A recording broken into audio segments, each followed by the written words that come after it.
This is day 19 of watching every movie on IMDb's top 250 list, and today was It's a Wonderful Life. The movie was made in 1946. Now, funny thing enough, I actually kind of enjoyed this movie. It was very simple. I always find it interesting of how things were done way back when, especially that far back.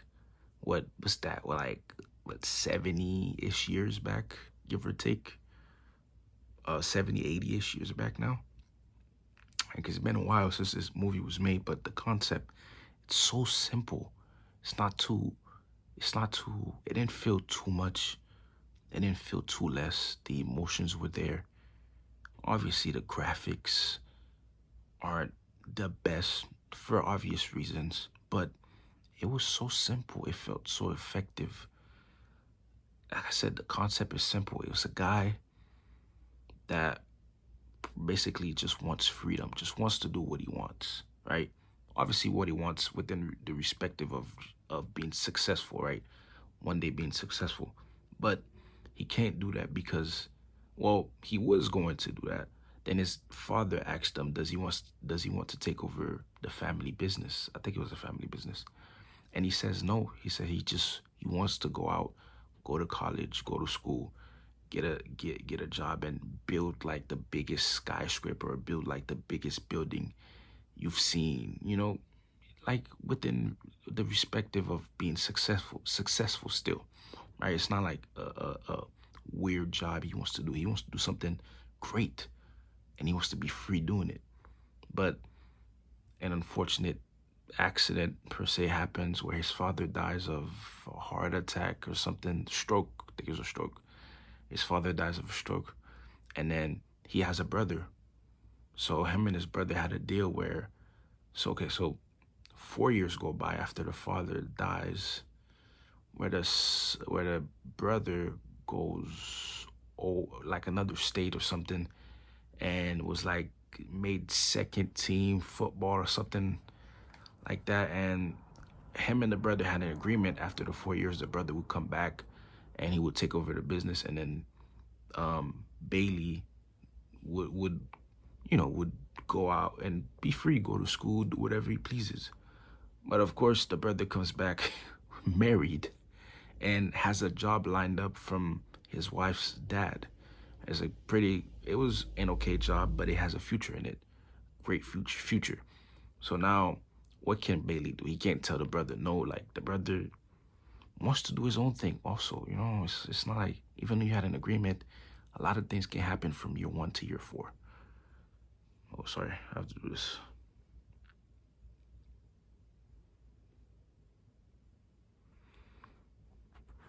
Oh, I'm not cutting that out. I don't care. Maybe I am cutting it out. I don't know. Comes back after 4 years, got a job from his father's wife, from his wife's father. Yeah.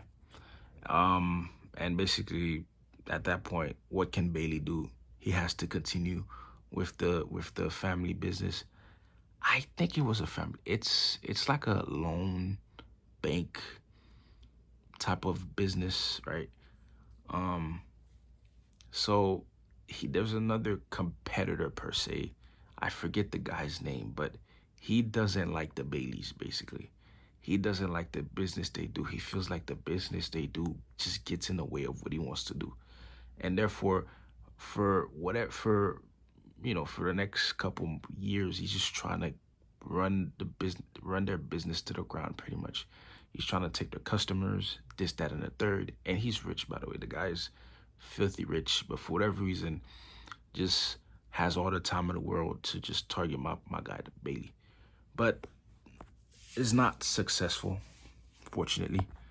But an unfortunate accident happens where his assistant, who's his uncle, or maybe he's not his uncle, but the guy loses 8,000 when he was on the way to the bank. He started trolling the guy that is the competitor of the Baileys, and unfortunately, he lost the 8,000 to the competitor. Like, he accidentally put it in like a newspaper that he was giving the guy I don't know. Basically, he lost the money, and then now he tells Bailey, and Bailey loses his mind. Like, Bailey's, bro, he's gone. He's gone. God knows, don't know what to do. Goes back to his house and just loses it. Doesn't hit anybody.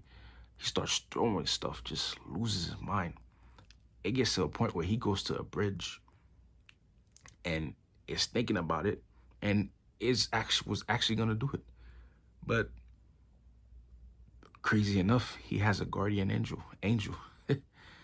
And the angel jumps in the water before him, and then he therefore jumps in the water to save the guy, right?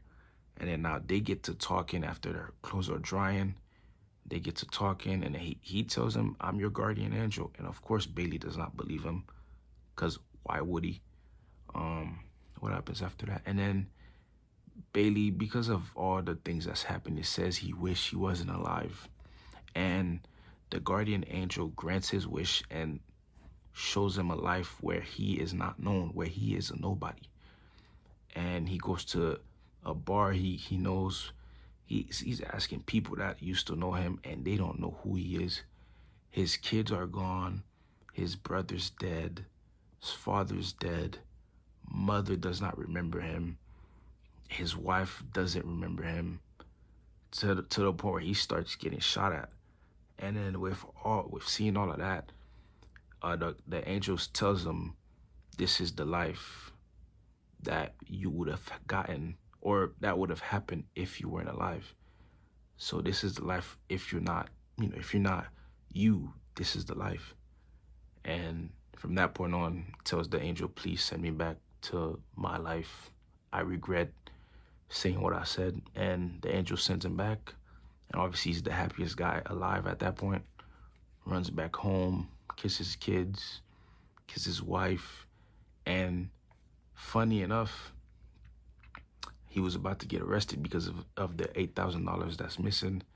And then his wife was out, and then she asked everybody, can they help? And then they decided to help. And she brought back a laundry load of money, pretty much. And everybody decided to pitch in. And at that point, he's not getting arrested anymore. And then he gets a book with a letter in it that says, this is Clarence, your guardian angel.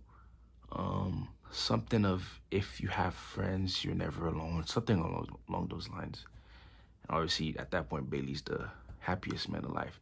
And his brother comes back, and his brother says a cheer, here's to the richest man in the city, or something like that. And the movie ends, and he's the happiest guy pretty much in the city, or ever, I would say. All in all, like I said, pretty simple. Nothing excessive, nothing too much, nothing too less. I just felt like it hit the mark. Yeah, on to day 20.